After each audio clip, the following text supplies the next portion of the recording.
Hey campers, in the man cave. Been a hard day.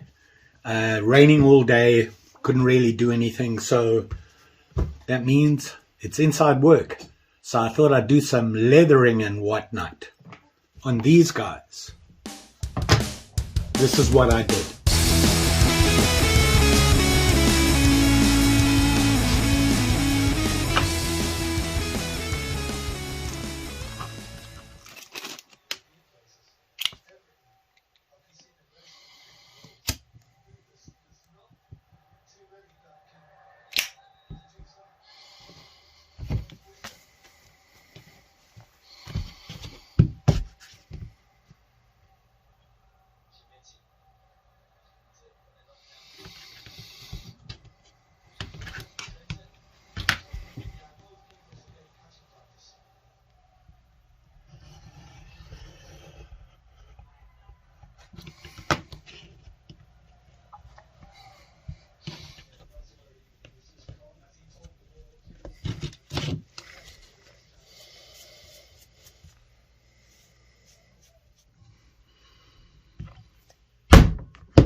So while we wait for that to dry, I just wanted to show you I've been experimenting. I got some resin molds. These guys here.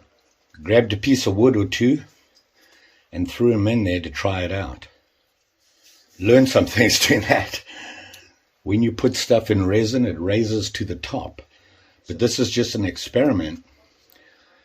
And I think there's some potential here. Knife handles. So while we're waiting for the leather to form, I'm hoping it will, to match the little slim. Another thing I got was this guy, and it is a Mora. You probably saw it on that last video. Still trying to figure out how to date this. The only thing it has on it is that the stamp, and I found some information on there, but I'm hoping somebody out there knows. As you can see, the blade pretty beat up. What I would like to do is clean it up and kind of restore it, just make it nice again, maybe smooth out the handle. It's a little beat up, clean up the blade, and then I want to make a sheath for it. You know, I'm working with leather right now. I figured I'd give you guys a 2-for-1. So I've been online and I've been looking at the sheaths that Mora actually offer with this style. And it's very traditional. It looks reasonably straightforward. So that's what I want to do now. So while I'm waiting on the lighter leather to form, this one doesn't require any of that from what I can see. So we just need to get a pattern. This is what I'm talking about, this type of thing. And make a sheath for it.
Oh, here comes the boss. Better put my gloves on. Yeah, I know. Smells funny, huh? She reminds me to be safe. She docks pay from me. Oh, wait. She doesn't pay me. My job is to feed her. Well, it's a little better. It's really badly pitted, but you know what?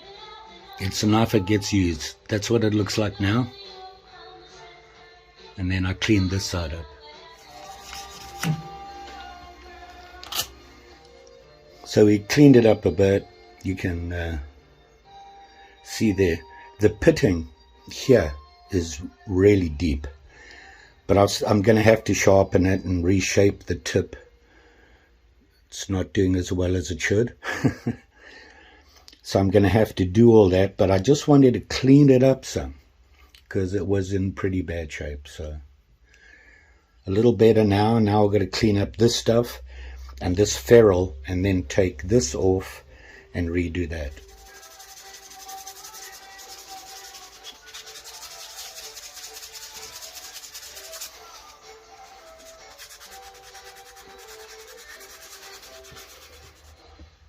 So I cleaned it up a bit. You can see it's a lot cleaner up. Now I'm going to do the handle.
So there you go.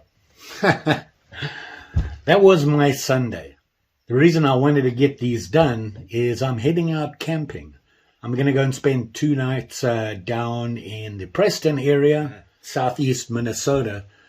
You've seen me camp there before at the old barn. Planned this about 3 weeks ago. Rain for the next 3 days. What do? Well, you go camping. So that at least you'll have a video to watch while I'm away. Did some work on the MoraKniv. And yeah, I'm still not sure what it is. All I know is that it's a 40. The model is a 40 because it has a 4-inch blade. It didn't have a sheath. It just had a little plastic thing that went on it. And it was pretty beat up. A lot of rust and pitting on the blade. The handle was looking, it felt funny. It got really wet or something. And everything kind of shrunk and bubbled. It's kind of weird. On that, I just cleaned up the blade. Here, the pitting is really bad. And I didn't want to go too deep on it. I don't like doing that. It's a well-used knife. And there's the logo. So you guys can do some research while I'm camping. Let me know what you think this is. I told you it is a 4-inch blade. So it's a model 40. These guys here, not sure. They were one of the makers of Mora, and for a certain time period, KJ Mora Sweden on it. I sharpened it, just hit it quickly on my workshop, couple of strokes on that thing, and then I just used the ceramic rod, and you saw it cut pretty good. So I'm happy with that. This is a nice knife. Never owned one like this. The handle is really small. But started off using gloves because the boss was here and checking on me and making sure I was being safe. But then she went and took a nap, and I didn't put my gloves back on. And of course, I got some dye on my hands again. The handle, I basically sanded it down, and I re-put some of acrylic protected finish. I did that 3 times, and it gives you a really nice feeling handle. It's not too smooth. It's almost got a little bit of sticky to it, but it finishes it off nicely. It makes it look like somebody cares about it. And of course, here's the sheath. Worked out better than I thought it would. I learned something, by the way. See this one down here and this one? These ones are straight. These ones not so much. And if you flip it over, it's opposite. Straight, not so much. And that is the way you sew. So having learnt that now, I know that I have to turn this around when I go to do a different area, and it's harder for me to get that way. I did use the British tan. I like that, and I really pasted it on here because I wanted it to look hardy. It really stiffens it up. I like that, and I put the studs on. Try to get as close to the original, and of course I forgot to put the belt slip on, but I managed to get it on no problem there. It fits in there really nicely. I was surprised about that. You can see here, it just slides in, sits in there, and the snap, I just put a very plain snap on it there because you have these on it to kind of match. So I like that. I like this idea of a sheath, kind of traditional. Never done that before. I learned things, as always. These studs were not as easy as they look. Then, of course, the Zippo. This guy, I originally thought I wanted to make a slip for it. And I was using that really soft leather that Will gave me. It doesn't work. It's too soft. This strap, it's really difficult to get it in. I mean, this fits in, and it's really soft and feels nice. But trying to get this in here, and I didn't want to put a snap on this. I wanted to keep it kind of smooth and clean. and you can see it there. I don't like it, so I was like, have just finished this, and I was just, let me just straighten everything out so you can see I was using this block of wood, you saw that, to do the shape. I wanted it, I had this zipper. This is a traditional standard size zipper, and you can see the difference, but it's kind of the same thing. I copied it just like I copied the Mora thing.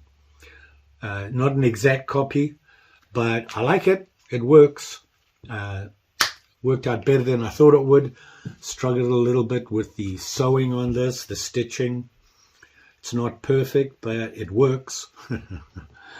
And it has a belt strap on the back here. It's nice and tight, but with a little bit of time it will stretch. I did put a snap on it, and you can see this one is the Indian head one, which I thought was kind of better than the buffalo one I have. I was thinking old school, the Zippo and Indian motorbikes. So there you go. Good projects. I spent the day doing it. You know, you have to sit and wait for things to dry. This isn't even dry, so I don't want to put the Zippo in there and leave it in there. This leather is going to shrink as it dries, and the Zippo is a little bit smaller. It's loose. It makes it easier to get out. So I like that, and I'm just going to put the piece of wood back in so that when it shrinks, it doesn't shrink too much, and you know, you want to, once it dries, it'll keep the form. So there you go. That was my day. Now I've got to get ready to go camp. I've got to pack in everything. Like I said, big storm coming in down in the Preston area. A lot of rain, and the winds are going to be high. I'm taking my tent. I'm not going to hammock. There's no place really to hammock there. So I'll be tent camping. Just got to make sure I can stay dry. The temperatures are actually pretty comfortable, even with the rain and the wind. Have you any ideas on the Mora? Please let me know in the comments below. And you all be safe out there, especially when you're doing stuff with sharp and shinies and you're making fire and things. Rain or sunshine, I'm going camping. If it's raining, I'm still going to trudge. If it's raining, I'm still going to fish. If it's raining, I'm still going to camp. And that reminds me, in a couple of weeks, we're going up to Boundary Waters, the usual suspects. We're going to go up there and spend 3 or 4 days up there. Our annual Boundary Water trip. Don't forget, like, share, subscribe. You know the story. And like I said, I'll be back. This video will go up tomorrow. I have a short. Don't know when that's scheduled to come up. Concentrated on this stuff today. Got it done. I'm glad I got it finished. A lot of coffee. See you when I get back from camp. Thanks for watching. Always appreciate it. We'll see you again soon. Bye.